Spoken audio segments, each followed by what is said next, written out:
put a human face on what you do every day, on what psychiatrists do every day, on what psychiatric nurses do every day, because they don't get to see what happens before their contact with the patient and what happens afterward. Let me introduce you to my son, Ben.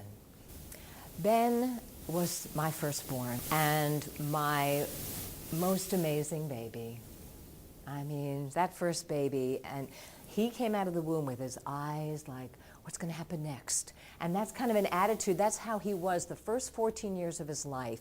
I had this amazingly bright, sweet, loving little boy. And it wasn't until he was in his teens, as is quite common with gradual onset schizophrenia, that he began to show some strange signs. Now, anyone who has parented teenagers know, as one psychiatrist said to me, they're all a little bit mentally ill. Because, you know, there are hormones, right? You know, there are hormones, and that came from a psychiatrist, so I can quote him. There are hormones, there are body changes, and also, as I later learned, the brain does not fully develop and connect until we're about 25.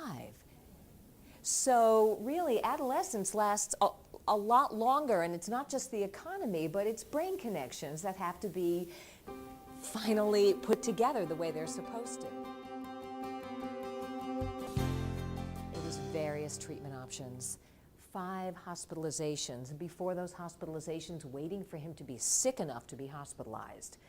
Was it enough that he wandered all night in his bathrobe talking to bushes? No, not sick enough.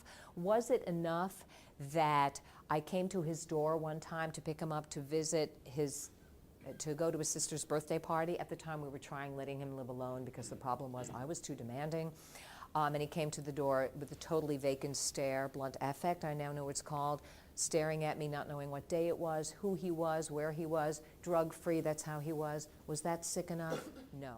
He'd been in the hospital for 3 weeks and he wanted to go home. And I was my little boy inside this stubborn, confused young man. And I said, honey, I can't, we all want you to go home. That's why you got to take your meds. So you have to do what they say. And he said, okay. I said, I'm going to go home now. He says, okay, wait a minute. He goes down the hall to his room, comes out with a plastic bag, walks down the hall, shakes everybody's hand goodbye, comes up to the nurse's desk and goes, I'm ready to go home now, Mom. He might have said, Mommy. And I explained to him that he couldn't. The nurse was amazingly helpful and gently took his stuff and said, you will go home. Your mom wants you home, but not yet. And she gave me the right to walk out the door. I took 5 steps down the hall, leaned my back against the wall, and slumped down and started crying. Because my little boy was in the hospital and I was powerless to help him without the right treatment options. That's what it's like for the family. And yet, when they respond, you start to get them back. It's like that old Doris Day movie where they think the husband's dead and he's really been on a desert island and he comes back. It's like my son started to tell me he loved me again.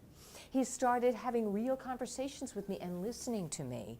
He started hugging again, back from the possible future of being hospitalized for the rest of his life to the place where he is a part of our family, a good friend, a worker, and a student, is thanks to the Therapeutic Alliance of healthcare professionals like you